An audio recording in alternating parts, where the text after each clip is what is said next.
Fabrizio darà la sua relazione su eccolo qua, diritto di autodeterminazione dei popoli de facto, un diritto volutamente ignorato, e non so se dopo ci sarà qualche altro argomento. Sì, toccherò proprio così in isticcio un altro trattato che è scritto, l'ho anche citato, quello sui popoli indigeni, che sarà un po' anche spiegato molto brevemente, che invito tutti quanti a considerare come un altro caposaldo da poter essere usato per l'autodeterminazione. Allora, contraddico la mia naturale tendenza a parlare a braccio e vi leggerò la relazione che ho fatto, perché se io vado a braccio vi annoio tutti e sarò qua magari fino a domani. Ma restiamo anche dentro. Esatto. Ho fatto appunto per rispettare i dettami che mi ha, non dico imposto, ma mi ha esortato l'amico Vittorio. Ecco. Allora, riprendiamo appunto dal concetto di diritto di autodeterminazione dei popoli, che de fatto per noi è un diritto volutamente ignorato.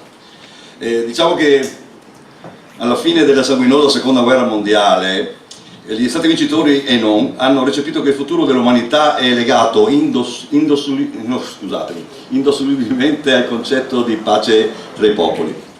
Ecco che dalla società delle nazioni nasce la percezione del rispetto dei diritti altrui che gli stati, specie i più avanzati e nati dal colonialismo e dall'espansionismo ottocentesco, mai avevano concesso prima. Con il caposaldo della Dichiarazione Universale dei Diritti dell'Uomo si apre una prospettiva di pensiero e di coscienza che sarà la base dello statuto della nuova organizzazione mondiale, che raggruppa stati, popoli e nazioni, che costituisce la precedente, l'elitaria Società delle Nazioni. Dunque nasce l'ONU. Questa nuova e più aperta organizzazione, nata per far recepire concetti di norme condivise ed accettati da tutti gli Stati membri, quali leggi superiori anche al proprio ordinamento interno, raggrupperà e riconoscerà in pochi anni numerosissimi nuovi Stati aderenti. Questo nuovo ordinamento giuridico legiferante a nome dell'Assemblea Generale rafforzerà il concetto di diritto internazionale. Molte furono le rivendicazioni di decolonizzazione per affrancarsi dagli stati coloniali in quel periodo post-bellico. Tali rivendicazioni porteranno a recepire e formulare quella risoluzione ONU, la 2200/A del 16 dicembre 66, che è diventato un vero pilastro del diritto internazionale. È meglio nota come Covenant on New York, o Patto di New York, in italiano se vogliamo, che raggruppa due distinti patti: il primo sui diritti economici, sociali e culturali, ed il secondo sui diritti civili e politici.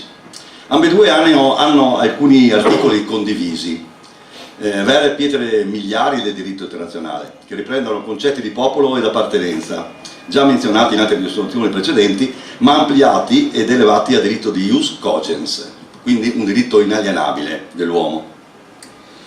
Tale concetto sarà ripreso successivamente, ampliato e migliorato concettualmente in altri trattati o risoluzioni, riguardate le numerose rivendicazioni provenienti da popolazioni di varie aree del globo, fino a concepire concetti di popolo originario enunciati nella risoluzione 61/295 del settembre 2007, conosciuta come Dichiarazione dei diritti dei popoli indigeni, che vedremo più avanti questo. A tal proposito sono realizzate ed accettate dal consesso mondiale le rivendicazioni di affrancamento di molti popoli in tutto il mondo, riconoscendo il loro diritto di autodeterminazione.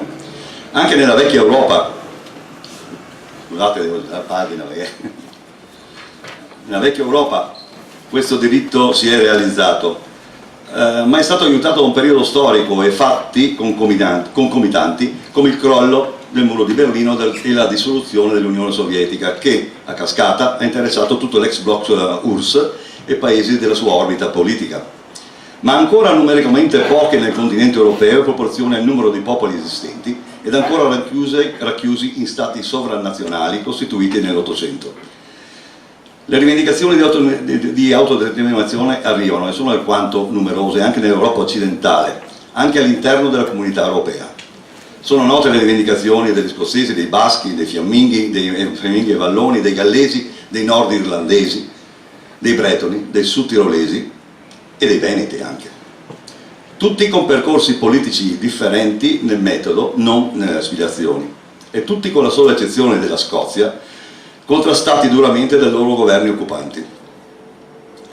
Sembra quasi che quella scelta fatta e firmata in Assemblea Generale all'ONU non riguardasse l'onere di tutti i suoi membri, ma riguardasse altri, non loro. Loro erano e sono i democratici. Nelle cronache recenti tutti abbiamo potuto essere testimoni di come lo Stato firmatario dei diritti inalienabili dell'autodeterminazione, il Regno di Spagna, abbia reagito alla democratica scelta di un popolo, quello catalano, negando i principi espressi nel diritto internazionale. E come lo abbiamo visto? Ora è il suo turno di riconoscere quei diritti, riconosciuti e firmati in quella risoluzione 2200.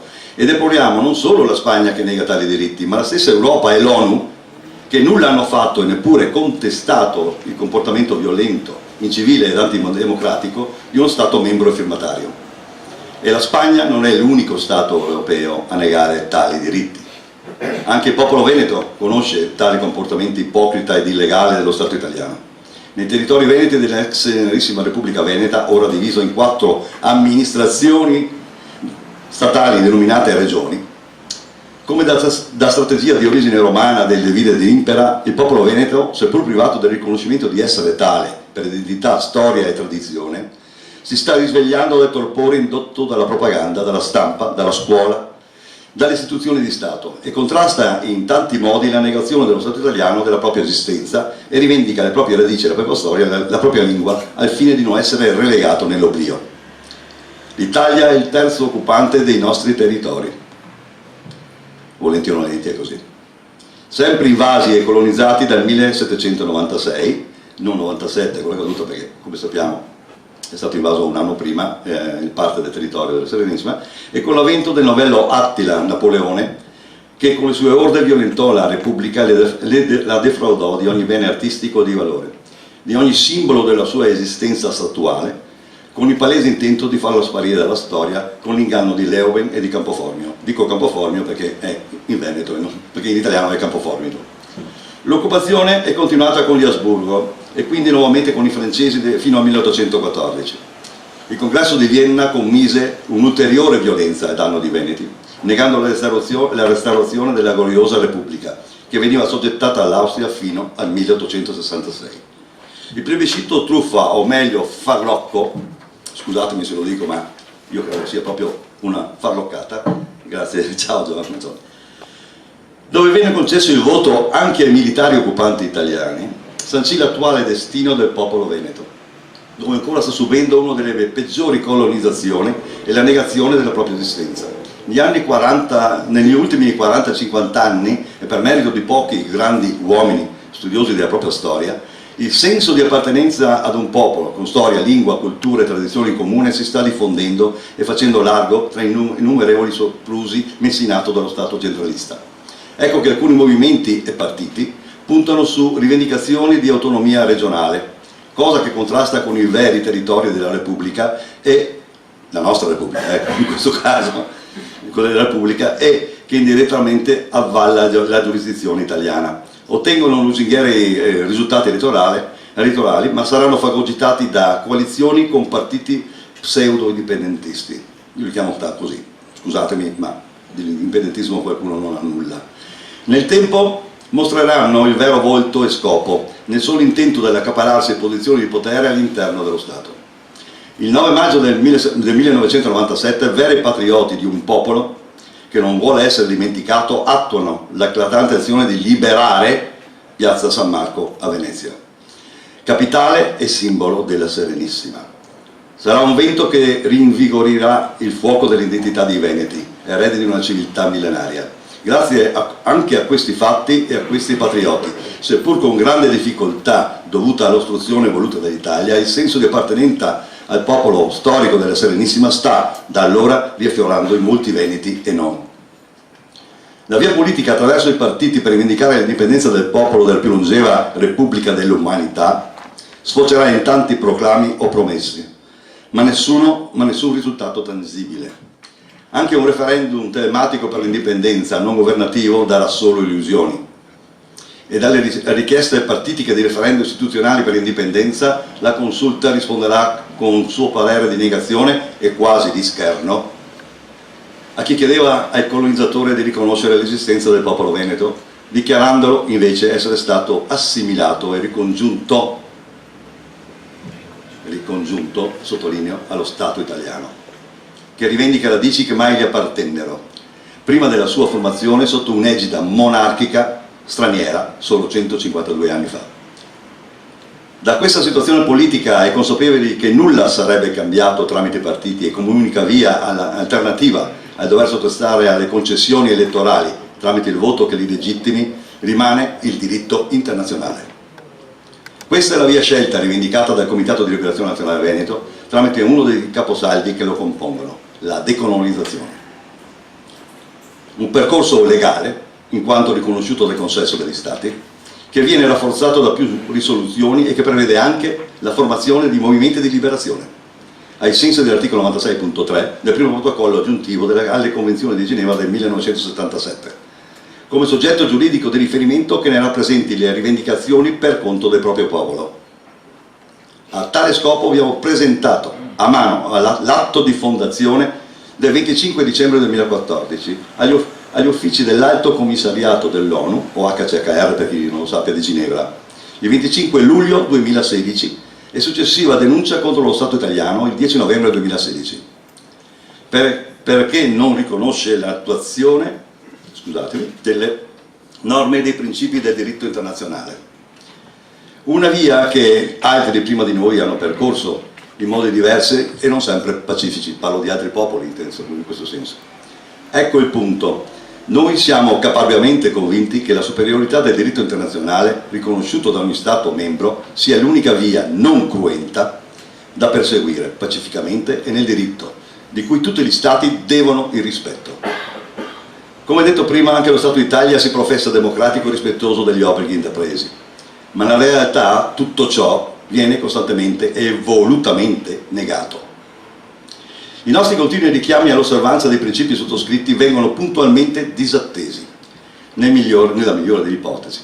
Non solo i richiami all'osservanza del patto di New York, che lo Stato italiano, firmatario di tale documento, ha l'obbligo di promuovere come da disposizioni in esso contenute, ma anche della Dichiarazione universale dei diritti umani, che vengono talvolta violati. Infatti l'Italia è uno degli Stati più colpiti dalle sentenze del CEDU, Corte Europea dei Diritti Umani, e sanzionati pecuniariamente a pagare con i nostri soldi e con l'obbligo di uniformarsi alle disposizioni internazionali. Il Comitato di Liberazione Nazionale, visto la mancanza di attenzione rispetto allo Stato italiano a tali obblighi legislativi da noi giornalmente invocati, ha deciso di fare un ulteriore passo verso la riaffermazione dei diritti esercitati, che contemplano anche il parziale, progressivo ed effettivo controllo del territorio.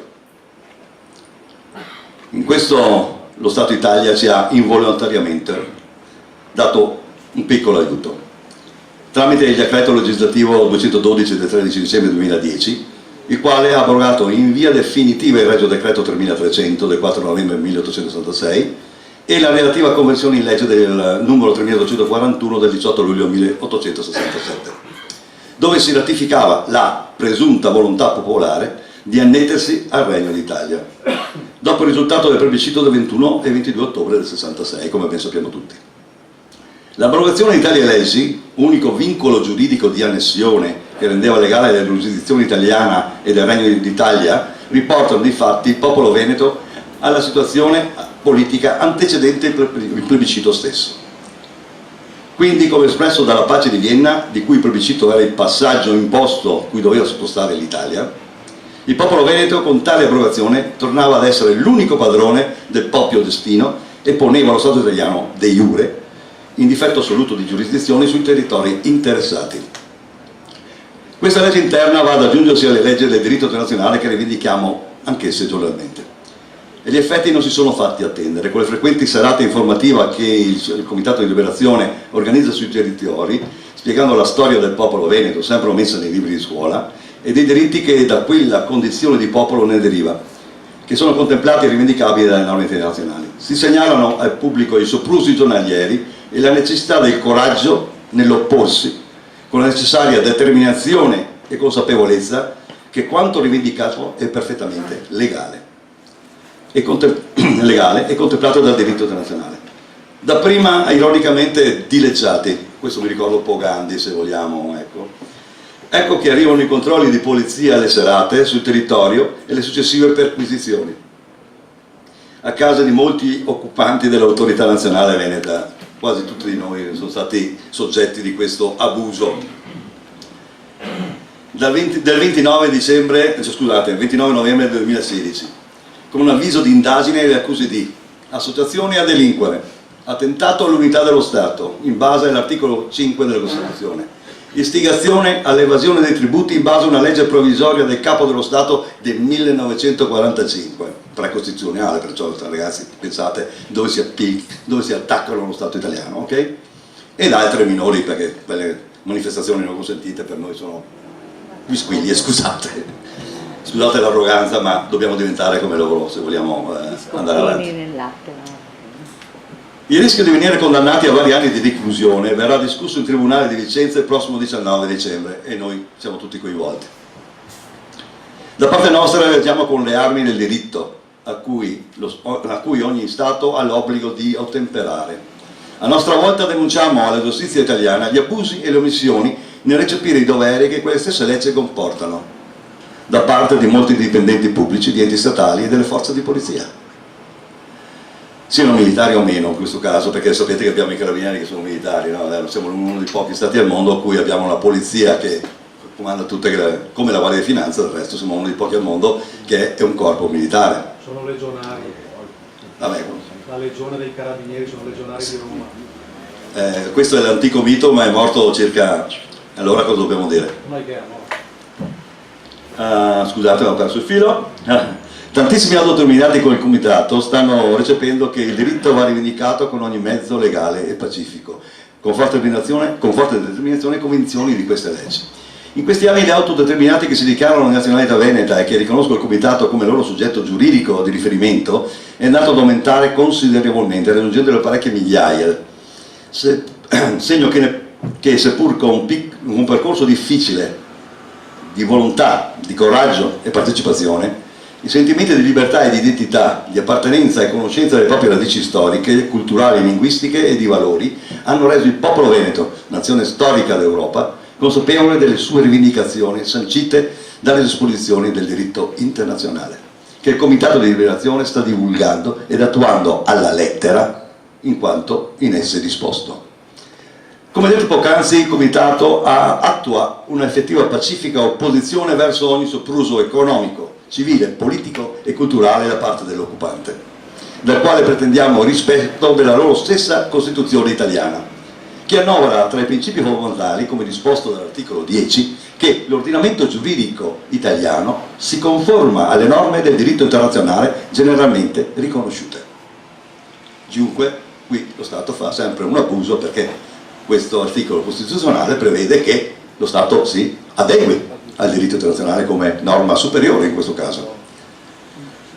A fronte delle frequenti opposizioni dello Stato a non riconoscere il Comitato di Liberazione Nazionale come movimento di liberazione e quindi soggetto giuridico di diritto internazionale, spesso citiamo una sentenza della Corte di Cassazione italiana, la 1981 del 28 giugno 1985, che conferma l'Estato. Poi per chi vuole c'è una cartella che c'è questo speech, questo diciamo, rapporto da parte del Comitato con i documenti allegati, per chi vuole sarà disponibile, stiamo preparando dopo, okay. Che recita così, la Corte di Cassazione, la sentenza recita: come è pressoché unanimamente riconosciuto dalla dottrina e come testimoniato dalla prassi degli Stati, i movimenti di liberazione nazionali, nei quali è ricompresa l'OLP, perché riguardava l'OLP questa sentenza, godono di una limitata soggettività internazionale, essendo ad essi riconosciuto un locus standi, e qui chiamiamo in causa i nostri amici avvocati che così ci spiegano cosa vuol dire locus standi, vuol dire parità di diritto, se non erro, mi corregga. Analoga. Esatto, analoga posizione, analoga situazione, sì. Parità di diritto in questo caso, locus standi all'interno della comunità internazionale. al fine limitato di discutere su base di perfetta parità con gli altri stati territoriali i modi e i tempi dell'autodeterminazione dei popoli da loro politicamente controllati, in applicazione del diritto di autodeterminazione dei popoli ritenuto norma consuetudinaria a carattere cogente. Questa è la sentenza, perciò fa dottrina in questo caso, no?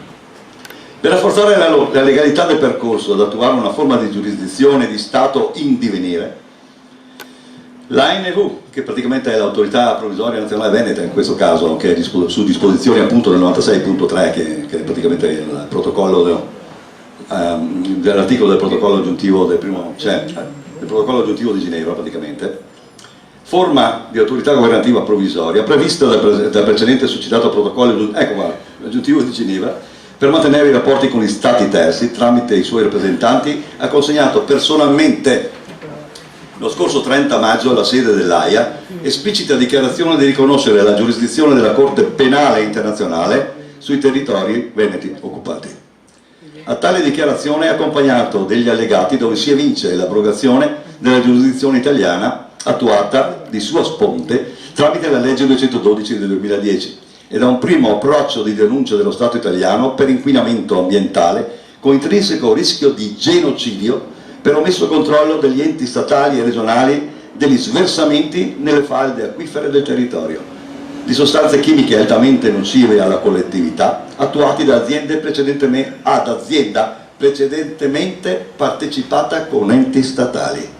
Perché adesso io faccio un nome come si chiama Miteni, che è la joint venture, che era nata come joint venture di Mitsubishi Eni. Perciò lo Stato non ha controllato se stesso negli versamenti. Che studi da parte della regione del Veneto rischiano di poter interessare oltre 800.000 persone. Su tale nostro inoltro, la Corte Penale Internazionale ha aperto un protocollo che dovrà essere implementato in futuro, anche con l'aiuto di altri interessati, diversi dal Comitato di Liberazione, di cui gradiremo la collaborazione.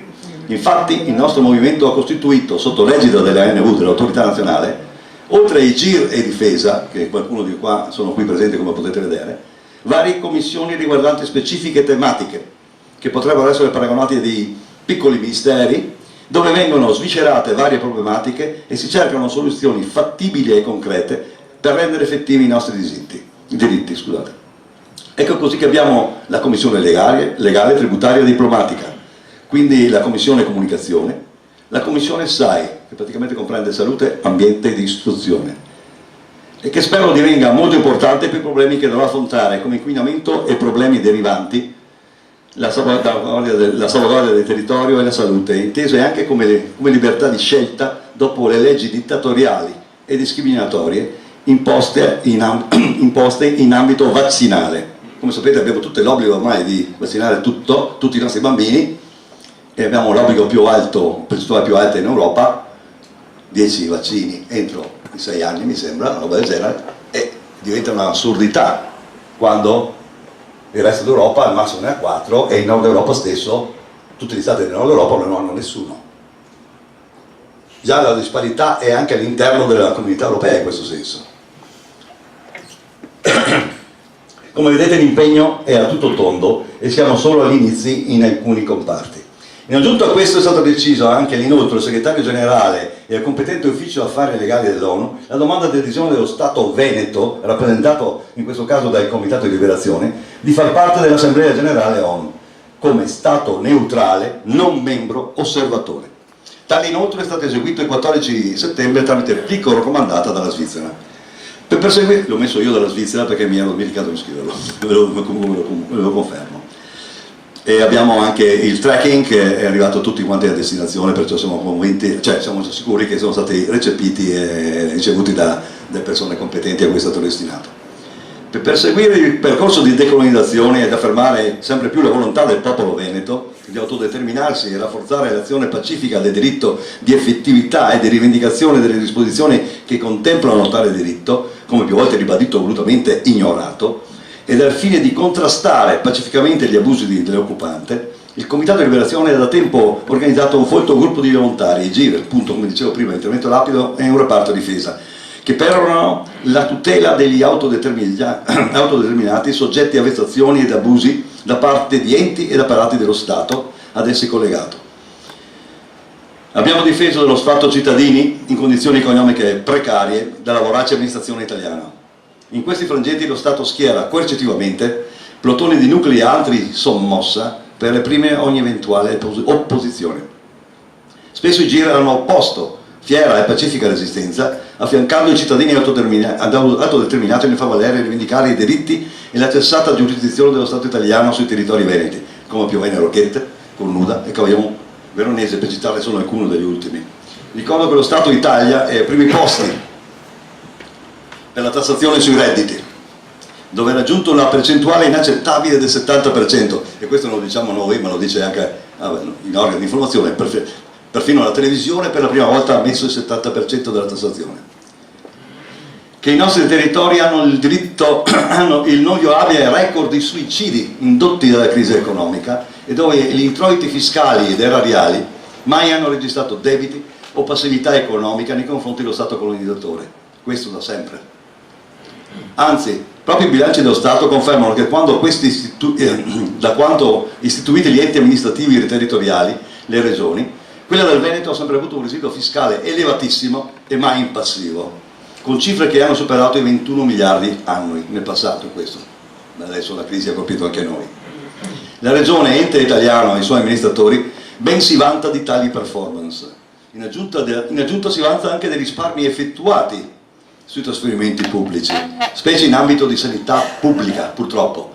In aggiunta si vanta anche dei... la vecchiaia, la Teresina colpisce, dimenticando che proprio quei risparmi sono a scapito della cittadinanza ed incrementano l'ammontare del residuo fiscale stesso. Forza della propaganda nel dare notizie come positive e di buona amministrazione, in realtà contrarie agli interessi e al benessere dei veneti.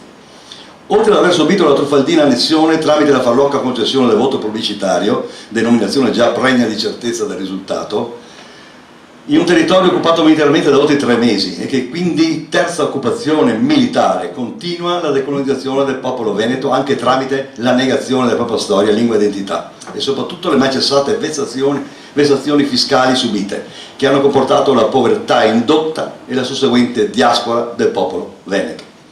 Oggi, come allora, nulla è cambiato. Rialziamo la testa o soccomberemo nell'oblio. Viva San Marco! Bravo! Bravo!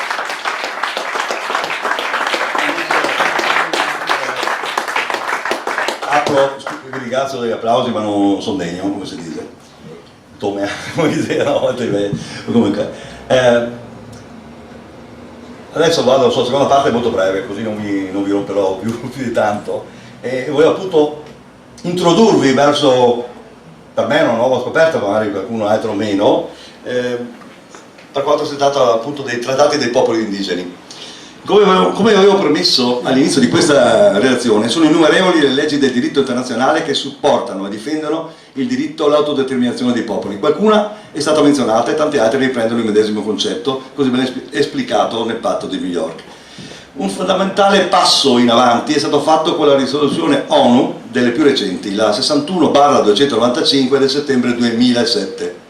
Questa è scaturita anche dal lavoro della Commissione ONU presieduta da José Martínez Cobo, diplomatico equatoriano, intitolata Study of the Problem of Discrimination Against Indigenous Population, cioè studio sui problemi della discriminazione contro i popoli indigeni. Questo è il soggetto. In essa dà questa definizione di indigeno. Questa commissione ha proprio dato una specifica definizione. Sono indigene quelle comunità, popoli, nazioni che, avendo una continuità storica con le società sviluppatesi nei loro territori nel periodo precedente all'invasione e alla colonia, considerano le loro stesse distinte dagli altri settori della società che oggi prevalgono in quei territori e delle quali sono parte. Esse formano oggi settori non dominanti di società e sono determinate a preservare, sviluppare e trasmettere alle future generazioni i loro territori ancestrali e la loro identità etnica come basi della continuazione della loro esistenza come popoli, in accordo con i loro percorsi culturali, con le loro istituzioni sociali e i loro sistemi legali. Su base individuale una persona indigena è un individuo, scusate, che appartiene a queste popolazioni indigene attraverso l'auto-identificazione. È un concetto ancora più estremo, se vogliamo. Autoidentificazione di essere indigeno, coscienza di gruppo in questo caso, ed è riconosciuto e accettato dalle stesse popolazioni come uno dei propri membri, accettazione da parte del gruppo. Questa è la definizione che Cobo dà a indigeno. Tale commissione ha lavorato per far approvare questa risoluzione con l'intento di tutelare le popolazioni indios del Sud America. Questo era lo scopo originale. Ma in quanto risoluzione ONU non può certo contraddire i principi fondamentali che la reggono e guidano. Quindi questi concetti e norme sono applicabili a tutti i popoli, che come quelli contemplati in questa 61-295 ottemperano alle descrizioni riportate qui sopra, oppure che corrispondono alla definizione di un qualunque dizionario. Indigeno, aggettivo, nativo o originario del luogo in cui vive.